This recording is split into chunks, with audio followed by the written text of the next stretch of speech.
It was 5 years ago next month that the first demonstrations took place in Damascus that would eventually bring the country to a state of civil war. Syrian journalists have been documenting what many still call the revolution, providing the basics of news that Syrians can use, where the front lines have shifted, the effect of the fighting on the price of gasoline, what goods and necessities are in short supply and where to get them, as well as death notices, whose sons and daughters were killed in last night's airstrikes. Some of the most useful Syrian news outlets are now based in southern Turkey, in cities such as Gaziantep and Urfa, beyond the line of fire that can be just a border crossing away. However, that border and a life in exile is no guarantee of protection from a movement such as ISIL that is intolerant of journalists and is willing to kill to get its message across. The Listening Post's Will Young now on some of the Syrian journalists who got out and are sending the news back in.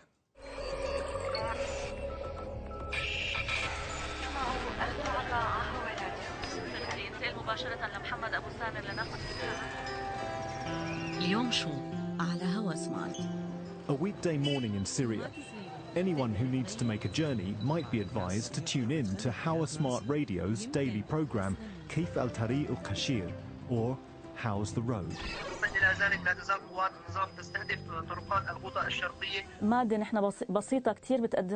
We broadcast a simple yet effective morning program called How's the Road.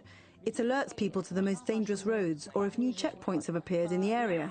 We tell people where there are skirmishes so people don't use that route. We give people the simple information which is relevant to their lives. In between power outages, Syrians might tune in to Aleppo Today to get the latest on the war, reports on public services, or to see the daily roll call of the dead. As a channel, we're not interested in international news. What we care about is news happening locally, in Syria. We focus on the average citizens, those who can't find fuel for heating, those who have no food, those suffering under airstrikes. في هذا الطفل تتلخص حكاية مئات العائلات في ريف حلب الغربي. We are also the #1 source for documenting the dead and the martyrs among civilians in Aleppo province. People from Aleppo call us to complain when we do not report on their relatives. Almost all Syrian alternative media have been working on what's called media services or public information, trying to give information about things that can improve their daily lives. Different prices of basic necessities in different regions. Information about where are the hospitals, where are the doctors. وريف حماة قام مركز أمراض الدم الوراثية أو ما يعرف بالثلاسيميا. Many of the media outlets serving Syrians today are based in Gaziantep in southern Turkey, where a quarter of Turkey's nearly 2 million Syrian refugees have found a temporary home. Gaziantep has become a hub for NGOs and civil society groups, and it's also a natural centre for Syrian journalists to maintain links with their homeland. Gaziantep is one of the most important communication centres for Syrians. It has good facilities and it's close to the Syrian border. We have daily communication with more than 100 reporters spread out over Syria. We have employees who go into Syria every day. It's easy for us to move in and out of Gaziantep.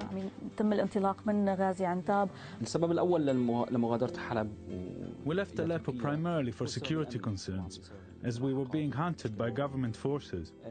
Here in Turkey, it's the government's responsibility to protect us. But still, we keep our office address anonymous. No signs, announcements, or anything to reveal our location. That way, we stay under the radar. Gaziantep is just 4 hours' drive from Raqqa, the city ISIL has declared the capital of its so-called Islamic State. Raqqa was also the birthplace of a group of citizen journalists whose very reason for existing is contained in its name, RBSS. Raqqa is being slaughtered silently. RBSS is a campaign to document the atrocities committed by ISIL in the city of Raqqa. We started RBSS in 2014, and within 2 weeks, ISIL announced that they would kill anybody that worked for us. ISIL has turned parts of Raqqa into hell, but tries to portray Raqqa as heaven. We publish a parody of the official ISIL magazine aimed at young people. With these simple tools, we've had a positive impact, stopping people joining ISIL. RBSS, Raqqa is being slaughtered silently. They're very brave people. They have been the only one to work on the violations of ISIS in Raqqa. Now they're in a difficult situation. End of last year, there was 2 journalists from the group who have been beheaded by ISIS. The big change has been the assassination of Naji Jerf. And since then, everything has changed. The people are trying to leave Gaziantep. People don't feel safe anymore. All the journalists feel targeted. Gaziantep and other cities on the Turkey-Syrian border, such as Urfa, have become a hub for Syrian media organizations. But security is poor. Working in this area has become impossible. There are daily threats. They can get to us from anywhere.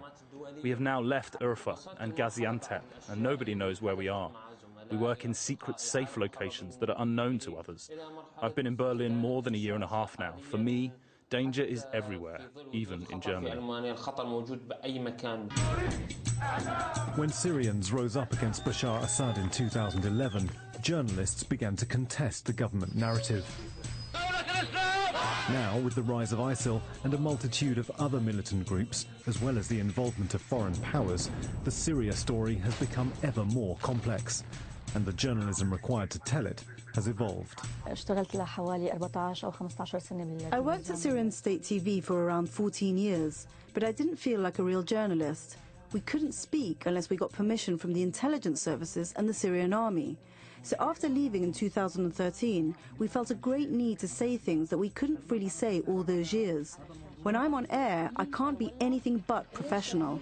We observe journalistic standards because you can't counter regime misinformation with revolutionary rhetoric.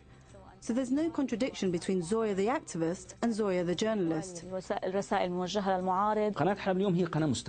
Aleppo Today is an independent channel, but we're definitely in opposition and not with the regime. The old state media was politicized, a mouthpiece for the regime. But there is no point rejecting the regime's propaganda just to create revolutionary propaganda. With the revolution has come the possibility of establishing independent media affiliated with neither the regime nor the opposition. Before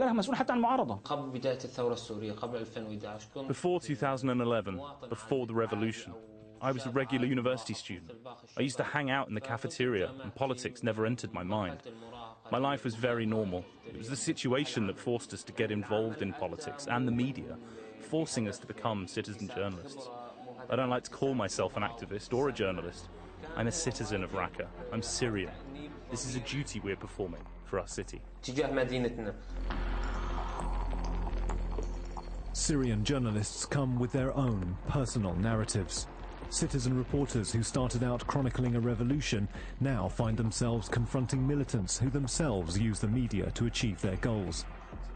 Journalists who once worked for Syria's government have shaken off state censorship and are now telling a different story. If there is a common thread, it's the shared hope that one day they will return and report the Syrian story from Syria.